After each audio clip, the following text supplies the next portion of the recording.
ধন্যবাদ। মৌলভীবাজারের চা বাগানে প্রচণ্ড খরার কারণে প্রায় অধিকাংশ বাগানে ১৫ থেকে ২০% চা গাছ ইতিমধ্যেই আহ, জলে ছারকার হয়ে গেছে, বিভিন্ন রং ধারণ করেছে।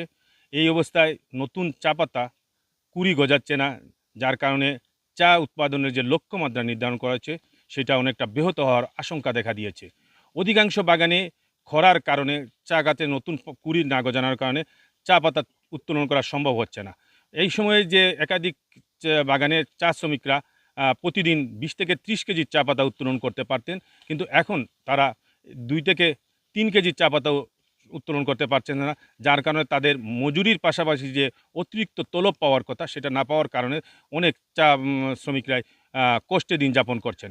কথা বলেছিলাম চা শ্রমিকরা, তারা বলছেন যে তারা প্রতি বছর আশঙ্কা থাকেন যে এই সময়ে চা পাতা বেশি বেশি করে তুলতে পারবেন এবং তাদের যে আয় রোজগার বৃদ্ধি পাবে এবং আয় রোজগার বৃদ্ধি পাবে তাদের সন্তানদের যে ভরণ পোষণ সহ যে অভাব অনটনের মধ্যে যে জিনিসটা সেটা তারা নিবারণ করতে পারবেন। কিন্তু এই সময়ে চা পাতা কম উত্তোলনের কারণে এই ব্যবস্থা তারা না হয় তাদের অনেকটা দুঃখ কষ্ট লাঘব করা সম্ভব হচ্ছে না। কথা বলেছিলাম একাধিক বাগান মালিকদের সাথে, তারা আমাকে জানিয়েছেন যে সেচ এর অভাবের কারণে তারা এই চা গাছগুলো মরে যাচ্ছে, যার কারণে চায়ের যে লক্ষ্যমাত্রা উৎপাদন লক্ষ্যমাত্রা সেটা সম্ভব হবে না এই বছরও যদি এই অবস্থা চলতে থাকে।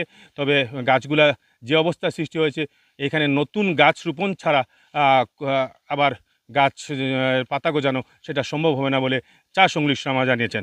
অর্থাৎ মৌলভীবাজারের প্রচুর খরার কারণে এই চা পাতার যে সংকট সেটা সৃষ্টি হয়েছে। এই অবস্থা যদি চলতে থাকে তাহলে চা শিল্পের যে বিপর্যয়ের অনেকটা আশঙ্কা করা হচ্ছে। এই বছর চা পাতা উৎপাদনের লক্ষ্যমাত্রা নির্ধারণ করা হয়েছে 10,30,00,000 কেজি, কিন্তু সেটা উৎপাদন কতটুকু সম্ভব হবে সেটা নিয়ে সংশয় দেখা দিয়েছে। গত বছরও চা পাতার উৎপাদন লক্ষ্যমাত্রা থেকে অনেক পিছনে ছিল। এই বছর যদি এই অবস্থা চলতে থাকে তাহলে গত বছরের মতো এই বছরেও চায়ের উৎপাদন লক্ষ্যমাত্রা অর্জন করা সম্ভব হবে না বলে চা সংশ্লিষ্টরা মনে করছেন।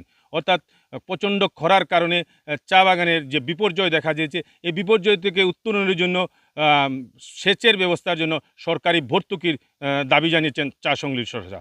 এই হচ্ছিল মৌলভীবাজারের চা বাগানের সর্বশেষ খবর।